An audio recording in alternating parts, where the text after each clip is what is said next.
بسم اللہ الرحمن الرحیم۔ السلام علیکم سامعین و ناظرین۔ پروگرام امیگریشن میں آپ کا میزبان محمد وقاص خان درانی، ڈائریکٹر اور پروڈیوسر محمد نوید مغل کے ساتھ آپ کو خوش آمدید کہتے ہیں۔ ناظرین اور سامعین، آج کی ویڈیو کی طرف بڑھنے سے پہلے آپ سے درخواست ہے کہ ہمارے چینل کو سبسکرائب کیجئے اور ویڈیو کو لائک اور شیئر کیجئے۔ اور اگر آپ کو کسی قسم کا کوئی مسئلہ درپیش ہے یا آپ چاہتے ہیں کہ ہم ویڈیوز کو مزید اچھے طریقے سے بنائیں اور مزید اس میں کنٹینٹس ایڈ کریں تو آپ کمنٹ میں ضرور بتائیے گا۔ آپ کی رائے ہمارے لیے بہت اہمیت کی حامل ہے۔ ایک اور بات جس کی وضاحت میں بہت ضروری سمجھتا ہوں اور وقتاً فوقتاً کرتا بھی رہتا ہوں پروگرام کے اندر، وہ یہ کہ یہ پیغامات آپ تک رفاہ عامہ کی نیت سے پہنچائے جاتے ہیں۔ اس سے ہمارا کسی قسم کا کوئی ذاتی مطلب نہیں ہے۔ اس کے بعد بڑھتے ہیں سامعین آج کے موضوع کی طرف۔ آج کا موضوع ہمارا پبلک انفارمیشن کے لیے ہے کہ پروٹیکٹر کروانے کے بعد اگر خدا نخواستہ کسی کی باہر کے ملک میں موت ہو جائے، وفات ہو جائے، یا خدا نخواستہ وہ کسی عارضے کا شکار ہو جائے، معذوری کا شکار ہو جائے، تو اسٹیٹ آف پاکستان اس کو مالی امداد فراہم کرتی ہے۔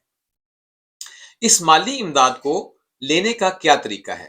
مالی امداد فراہم کرتی ہے پروٹیکٹر لگانے کے بعد، یہ تو ہماری پچھلی ویڈیوز میں بھی بات ہو چکی تھی، لیکن آج ہم آپ کو بتلائیں گے کہ اگر خدا نخواستہ کسی کے کوئی ایمیگرینٹ جو ہے، کسی کا رشتہ دار جو ہے، اس کی باہر کے ملک میں خدا نخواستہ ڈیتھ ہو گئی ہے، وفات ہو چکی ہے، حادثاتی طور پر یا طبعی طور پر، دونوں صورتوں میں، اور اسی طرح اگر خدا نخواستہ کسی کا کوئی عزیز دوست یا رشتہ دار جو ہے وہ معذوری کا شکار ہو گیا ہے پروٹیکٹر لگوانے کے بعد، باہر جب وہ کام کر رہا تھا اس دوران میں، یہ انشورنس کلیم لینے کا طریقہ کار ہم آج کے پروگرام میں آپ سے ڈسکس کریں گے۔ سامعین اور ناظرین، سب سے پہلے تو اگر وفات کے معاملے میں بات کر لیتے ہیں کہ خدا نخواستہ اگر کسی کی ڈیتھ ہو چکی ہے تو سب سے پہلے آپ کے گھر میں جب پروٹیکٹر لگوایا گیا تھا تو ایک اسٹیٹ لائف انشورنس کی طرف سے ایک پرچی دی جاتی ہے۔ اس پرچی کے اوپر اس کلیم کا نمبر ہوتا ہے، جو سیریل نمبر ہوتا ہے وہی اس کا کلیم نمبر ہوتا ہے۔ اور دوسری بات یہ کہ اس کے اوپر نامزد وارث کا نام بھی لکھا گیا ہوتا ہے، وہ یا تو والدین میں سے کوئی ایک آدھا ہوتا ہے یا پھر شادی شدہ ہونے کی صورت میں اہلیہ کا نام لکھا جاتا ہے۔ میں آپ سے ریکویسٹ بھی یہی کروں گا کہ اگر آپ شادی شدہ نہیں ہیں تو اپنے والدین میں سے کسی ایک کا نام لکھوائیے، یعنی والدہ کا یا والد کا، اور اگر آپ شادی شدہ ہیں تو آپ اپنی زوجہ کا نام نامینیشن میں لکھوائیے، کیونکہ بعض اوقات ہم نے اپنے سروس کے دوران دیکھا ہے کہ لوگ ان رشتوں کے علاوہ یعنی بھائی یا کزن یا کسی اور دوست کا نام لکھوا دیتے ہیں، جس سے بعد میں بہت سارے قانونی مسائل جنم لیتے ہیں، گو کہ وہ نامینیز جو ہیں وہ اہل تو نہیں ہوتے وہ رقم حاصل کرنے کے، لیکن پھر بھی جو اصل وارثین ہیں، جو اصل قانونی طور پہ اس کے حقدار ہیں، ان کو وہ کلیم حاصل کرنے کے لیے بہت زیادہ قانونی مسائل کا سامنا کرنا پڑتا ہے۔ تو میری آپ سے درخواست یہی ہے کہ جب آپ پروٹیکٹر لگوانے جائیں تو اپنا شناختی کارڈ جو ساتھ لے کر جائیں، جو دوسرا شناختی کارڈ منگوایا جاتا ہے وہ اس لیے منگوایا جاتا ہے کہ ڈیتھ جو آپ insurance claim state life insurance corporation کی طرف سے پرچی جاری کی جائے گی، اس میں آپ کے نامینی کا نام لکھا جائے گا۔ اگر آپ شادی شدہ ہیں تو اپنی بیوی کا شناختی کارڈ پرووائڈ کیجیے، اس کی کاپی، اور اگر آپ غیر شادی شدہ ہیں تو اپنے والدین میں سے کسی ایک کا، یعنی والد کا یا والدہ کا۔ تو اب بھی آتے ہیں اپنے اصل موضوع کی طرف کہ اگر جب خدا نخواستہ کسی کا دوست، عزیز یا رشتہ دار جو ہے اس کی وفات ہو جائے باہر کے ملک میں یا پروٹیکٹر لگوانے کے بعد، تو آپ لوگوں کو کرنا کیا ہے؟ کرنا یہ ہے کہ وہ جو انشورنس کلیم کی کاپی جو آپ کو انشورنس کارپوریشن والوں کی کاپی ایک چٹ دے دی گئی تھی جس کے اوپر نامینی کا نام لکھا گیا ہوگا، جو غالباً شادی شدہ ہونے کی صورت میں بیگم ہوگی اور غیر شادی شدہ ہونے کی صورت میں والدین میں سے کوئی ایک ہوگا، تو وہ اس پرچی کو ساتھ لے کر اور وہ پاسپورٹ، مرحوم کا وہ پاسپورٹ جس کے اوپر پروٹیکٹر لگا ہوا تھا، وہ ساتھ لے کر پروٹیکٹر آفیسز میں، ہمارے 9 پروٹیکٹر آفیسز ہیں جن کا ایڈریس جو ہے وہ ہم آج ہی کے پروگرام میں آپ کو دوبارہ سے بتا دیں گے۔ لاہور، کراچی، کوئٹہ، پشاور، راولپنڈی،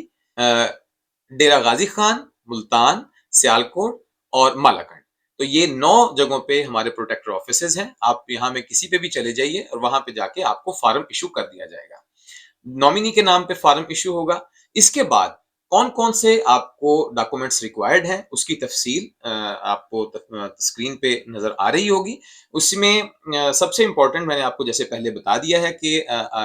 جو نامینیشن پیپر ہے، یعنی وہ اسٹیٹ لائف انشورنس کارپوریشن کی طرف سے دی گئی آپ کو جو چٹ ہے وہ زیادہ اہمیت کی حامل ہے، اور وہ پاسپورٹ جس کے اوپر مرحوم کا پروٹیکٹر لگا تھا وہ چاہیے ہوتا ہے. ایک بات کی وضاحت میں ساتھ میں پھر بھی ضروری سمجھتا ہوں کہ پروٹیکٹر لگوانے کے بعد 5 سال تک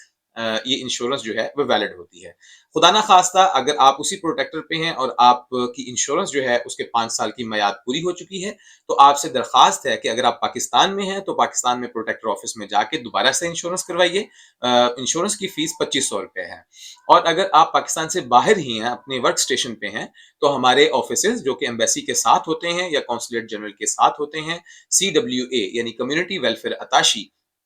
وہاں پہ جا کے آپ اسٹیٹ لائف انشورنس کارپوریشن کی فیس جمع کرائیے اور اپنی انشورنس کو رینیو کیجیے. تو سامعین، جب آپ کو فارم مل جائے، فارم ملنے کے بعد جو ڈاکومنٹس ہیں وہ دوبارہ سے پھر آپ کو اسکرین پہ نظر آ رہے ہوں گے. اس کے ساتھ یہ بھی وضاحت کرتا چلوں کہ چونکہ اگر تو والدہ کے نام ہے اور لڑکا شادی شدہ بھی تھا تو سکسیشن سرٹیفکیٹ جو ہے وہ بنے گا کورٹ کی طرف سے. تو کورٹ ڈیسائیڈ کرے گی کہ کس کو کتنا حصہ ملنا ہے. یہ 10 لاکھ کا کلیم ہوتا ہے. اس 10 لاکھ کے کلیم میں آپ کو کورٹ جو ہے وہ ڈیسائیڈ کر کے بتائے گی کہ کس کو کتنا حصہ ملنا ہے. یعنی وہی شرعی اعتبار سے 1/8 بیوہ کا حصہ ہوتا ہے، 1/6 والد اور والدہ دونوں کا ہوتا ہے، اور باقی اولاد کا حصہ ہوتا ہے. اور اگر بچے جو ہیں وہ مائنر ہوں، یعنی 18 سال سے کم ہوں، تو پھر آپ کو فیملی کورٹ میں جانا پڑتا ہے اور فیملی جج سے آپ کو گارڈین شپ سرٹیفکیٹ لینا پڑتا ہے، جو زیادہ صورتوں کے اندر والد کے فوت ہونے کی صورت میں والدہ ہی گارڈین ہوتی ہے. آپ سے ایک گزارش یہ بھی ہے کہ اگر آپ ہماری یہ ویڈیو دیکھ رہے ہیں تو اس کو زیادہ سے زیادہ شیئر کیجئے تاکہ زیادہ سے زیادہ لوگ اس سے فائدہ اٹھا سکیں. اور دوسری گزارش یہ ہے کہ آپ اگر ہماری آواز سن رہے ہیں اور آپ کو